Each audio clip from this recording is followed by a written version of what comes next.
Oke, halo semuanya, balik lagi sama kita di episode Bocah Bicara. Jadi hari ini gue udah sama dua temen gue. Dan kayaknya yang satu ini kan kita udah lihat di video sebelumnya ya. Terus ada satu temen gue lagi yang baru dateng. Perkenalan dulu dong. Oh ya, sebelumnya gue perkenalan dulu. Kalau kalian lupa di video kemarin, nama gue Andre Tanujaya. Pekerjaan di Bocah gue sebagai produser. Tapi hari ini disuruh jadi interviewer. Biasa sih gue jadi reviewer di channel gue. Nah, terus udah gitu, ya lanjut kita ke Jason Ezra. Perkenalan dong, Il. Halo semuanya, nama saya Halo. Jason Ezra. Saya biasa dipanggil Mail juga. Di sini saya kerjaannya katanya atau hobi, gue udah nulis sama direct 2 film di Bocah Films, yaitu Mare dan The Search for Nothing. Oh iya, film yang Mare kemarin itu kita udah rilis di YouTube ya. Nanti bisa klik linknya di kanan atas. Logo udah Lanjut nggak dong usah ke lagi Abong. ya. Ya. Mungkin Gua ada kan orang dari yang video lupa. sebelumnya. Sebutin dulu dong, sebutin Ya, dulu. gua Abong atau enggak Andre Salvino, ya gua sinematografer. DOP ya, DOP. DOP.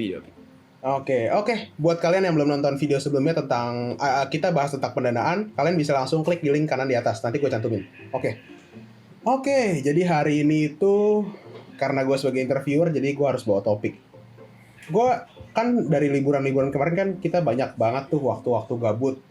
Salah satu kegiatan yang gue isi tuh karena pekerjaan di Bocah, gue juga sebagai produser, jadi gue harus nonton juga tentang film-film. Gue nonton film-film anak SMA yang ada di per-YouTubean.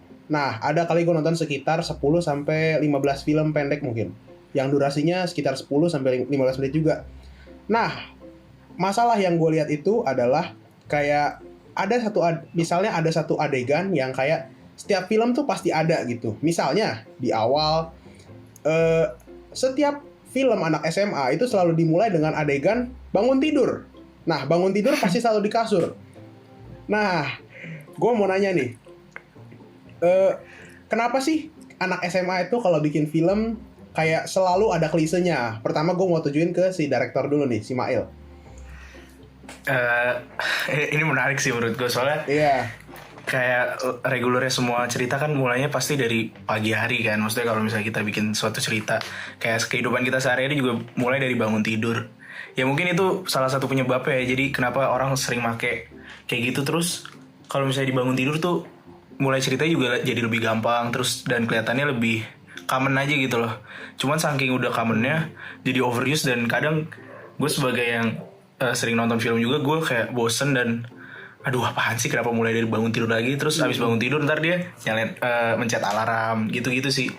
Salah satu alasannya itu kenapa banyak bangun tidur dipakai. Dan banyak banget. Kalau lu cari di YouTube, lu bisa lihat banyak contohnya. Apalagi student film sih, bejibun gitu kan. Karena ini Iya, aja sih, kita karena juga student untuk films. memulai, ya kita juga sih. Maksud, ya kita juga kayak gitu kan, kita ngelakuin. Ya, karena menurut gue sih solusi yang maksudnya orang pikir kan cara memulai, maksudnya awalnya dari film tuh mau kayak gimana, pasti ya dia milihnya bangun tidur kebanyakan kalau yang masih ini ya beginner gitu, karena dia itu salah satu cara yang paling gampang dan praktis, ya bangun tidur aja ya, karena kita memulai hari ya dengan bangun tidur, jadi kayak orang mikirnya kayak gitu banyak. Oke. Jadi itu kurang lebih pengertian klise dari dua narasumber kita hari ini ya. Nah, gue mau bahas. Jadi kalau gue lihat itu kan klise ada kayak dari dua sisi ya. Menurut gue kayak ada klise dari sisi story ataupun kayak klise dari sisi shot atau pengambilan angle gitu ya. Nah, ini kebetulan kita udah sama dua orang. Nah, Jason Mail ini selain sebagai direktur, dia juga sebagai writer di Bocah Films. Si Abong ini kan sebagai DOP atau sinematografer gitu ya kalau dalam bahasa Indonesianya. Nah, coba dong. Klise dari sisi story itu contohnya apa, Il? Misalnya kan coba misalnya gimana? Itu yang pertama tadi yang kita udah bahas tuh, yang bangun tidur segala macam. Klise itu jadi kayak semacam ada satu hal yang udah overuse, jadi udah nggak bisa dikatakan original atau fresh lagi gitu loh. Jadi setiap kali kita lihat klise itu, ini lagi. Ini gue udah pernah lihat di film sebelumnya gitu. Biasanya kalau klise di dalam film gitu. Dalam story sih banyak ya. Salah satunya tadi bangun tidur. Terus yang paling common lagi tuh mimpi, ya kan? Mimpi paling common tuh.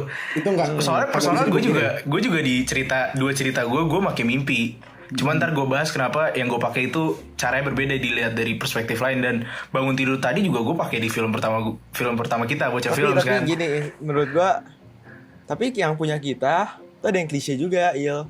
Yang kedua film kita.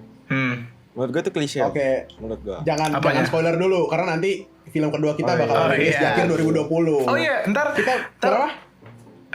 Oh enggak ya, ini kalau misalnya video di post kita udah screening online ya yang tebas ya. Oh ya udah lah. Gue dejavu banget sih, sumpah dejavu banget. Aduh, gue kayak pernah mengalami kayak gini. Gue pernah ngomong kayak gini juga loh. Dejavu banget. Aduh gitu.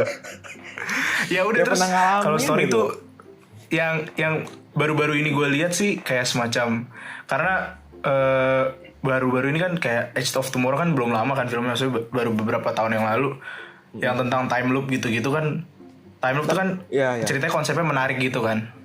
Jadi menurut gue itu juga tiba-tiba jadi sesuatu yang common di angkatan kita lah gitu loh. Maksudnya di yang baru-baru bikin film atau yang baru sebelumnya bikin film buat dia ranah SMA tuh menurut gue cukup banyak yang pakai time loop.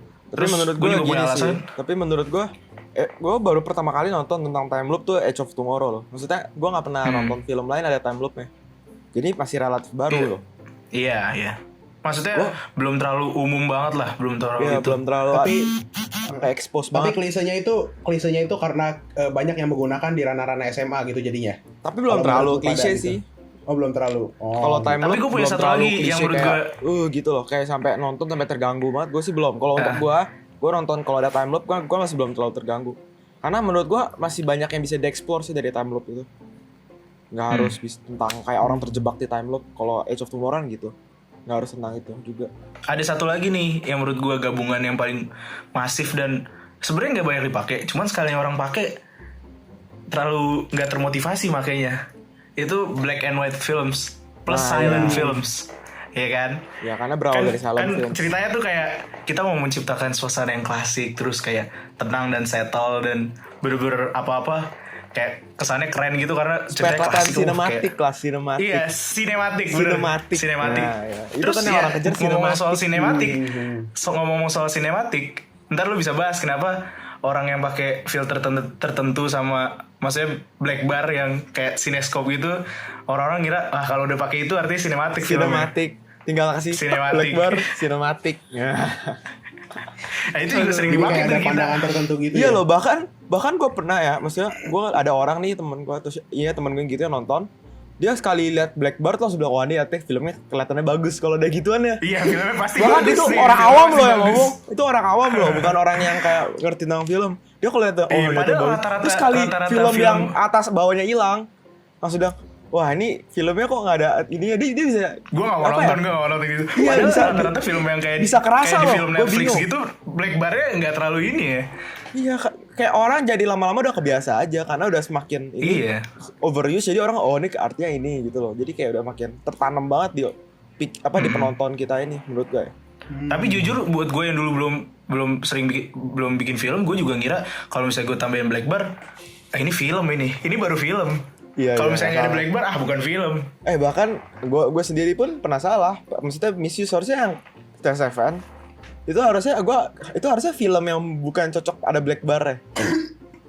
Tapi gue pakai karena gue dulu tuh masih kayak, untungnya masih masuk ya. Soalnya masih agak masuk, tapi menurut gue masih agak masuk. Kalau gue sekarang gue reshoot ya ceritanya, gue nggak bakal pakai black bar lagi kalau gue. Karena gue baru nyadar placementnya nggak tepat. Kalau Mare masih masuk. Kalau ini udah nggak masuk. Oke.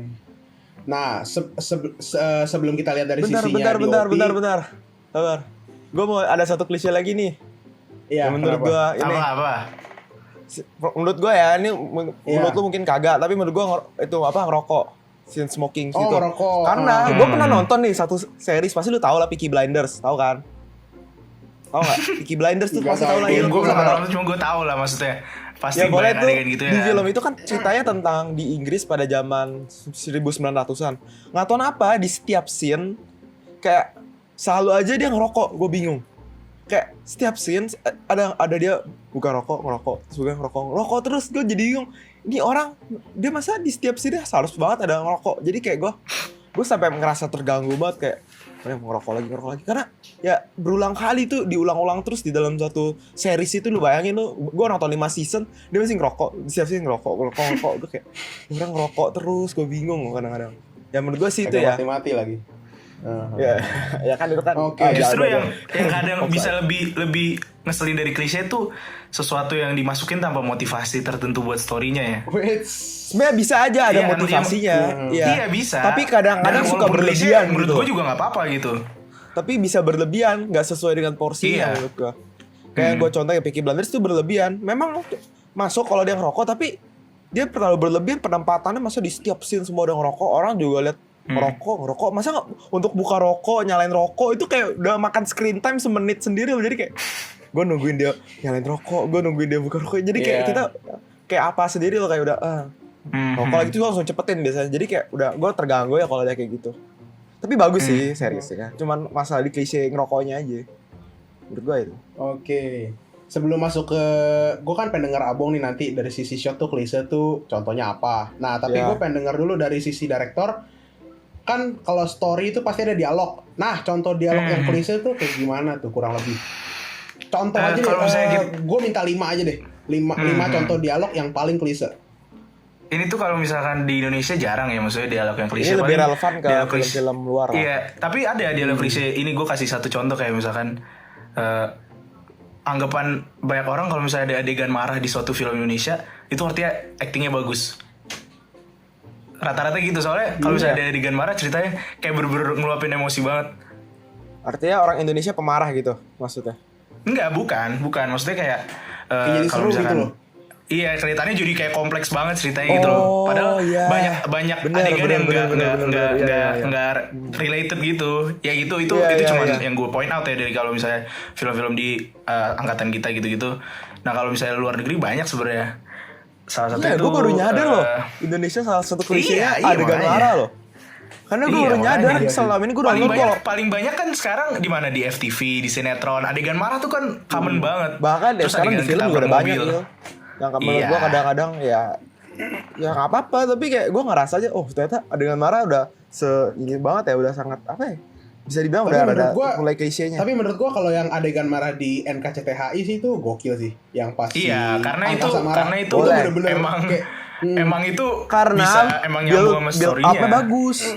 Iya, maksudnya nggak tiba-tiba nggak jelas tiba-tiba marah. Kadang-kadang ada kan beberapa film Indo yang gue nonton tiba-tiba belum nggak dijelasin apa-apa, maksudnya tiba-tiba dia marah. Ya gue ngerti dia marah, tapi masalahnya gue belum berempati ke penonton.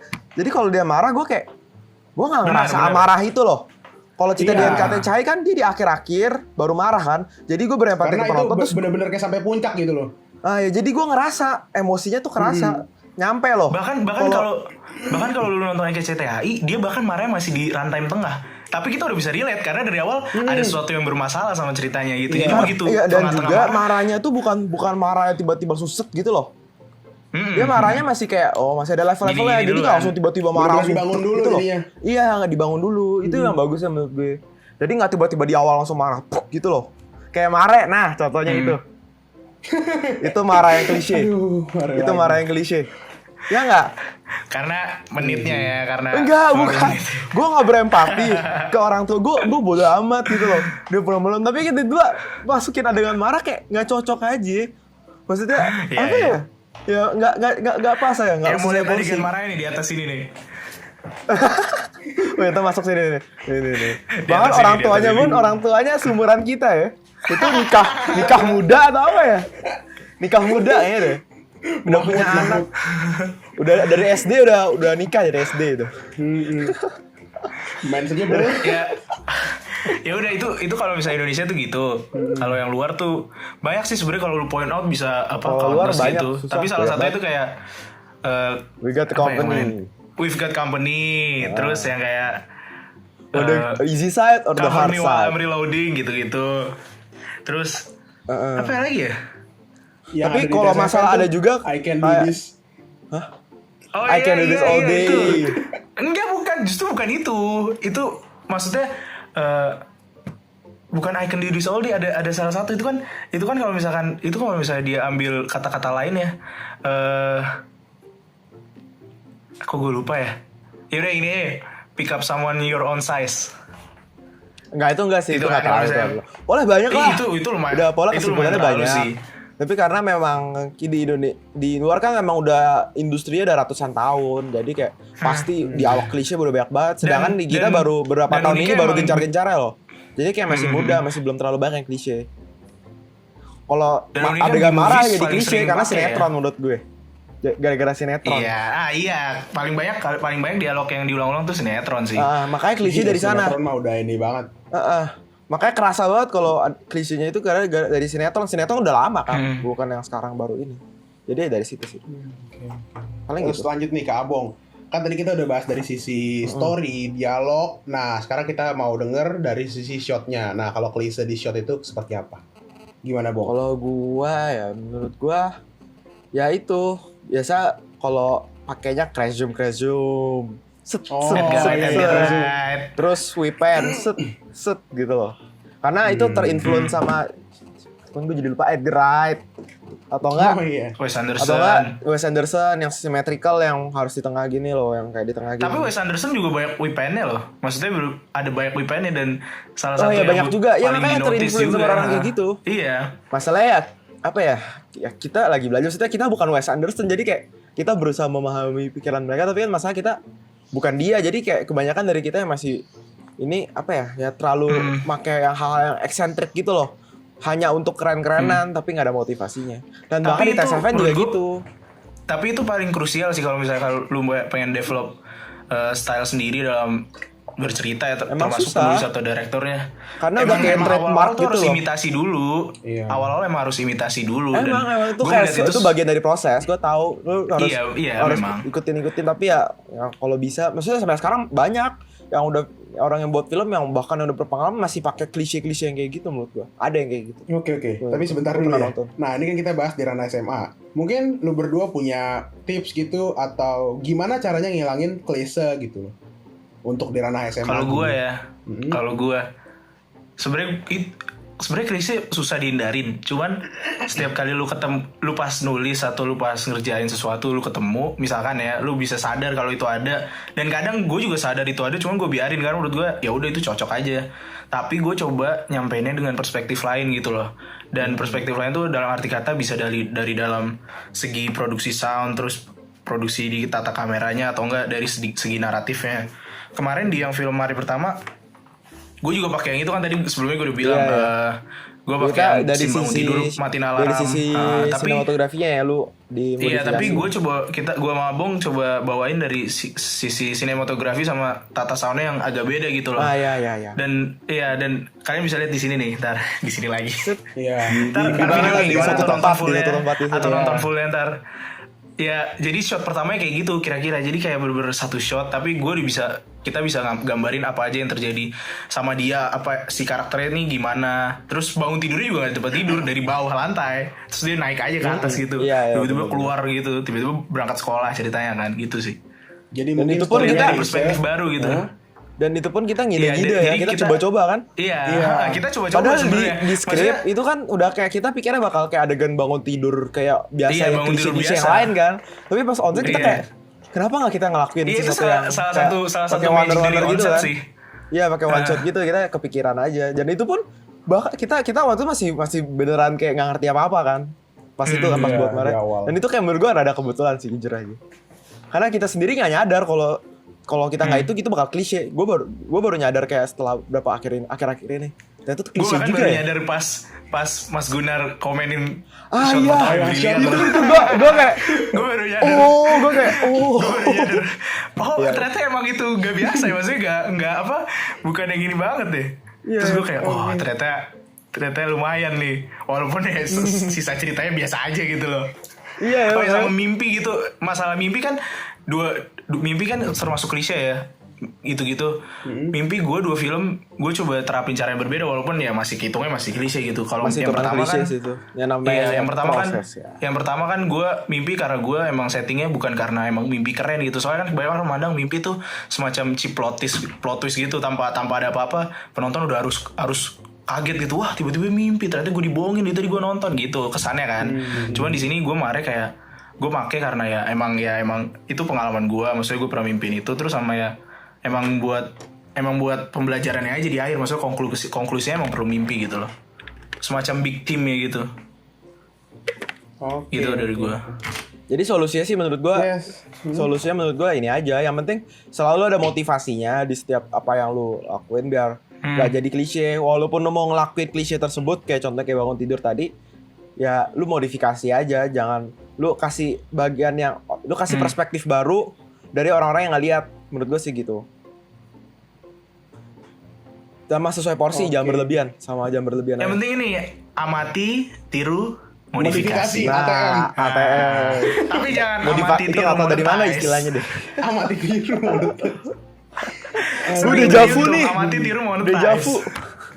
Kayaknya pernah lu ngomong gitu. Aduh, jangan gitu dong. Jangan gitu dong. Jangan gitu ya. Aduh. Kemarin juga gue spontan. Ini runtime kita sekarang sudah 20 menit 23, 50 detik. 22 ya? Ya segituan lah pokoknya di atas 20.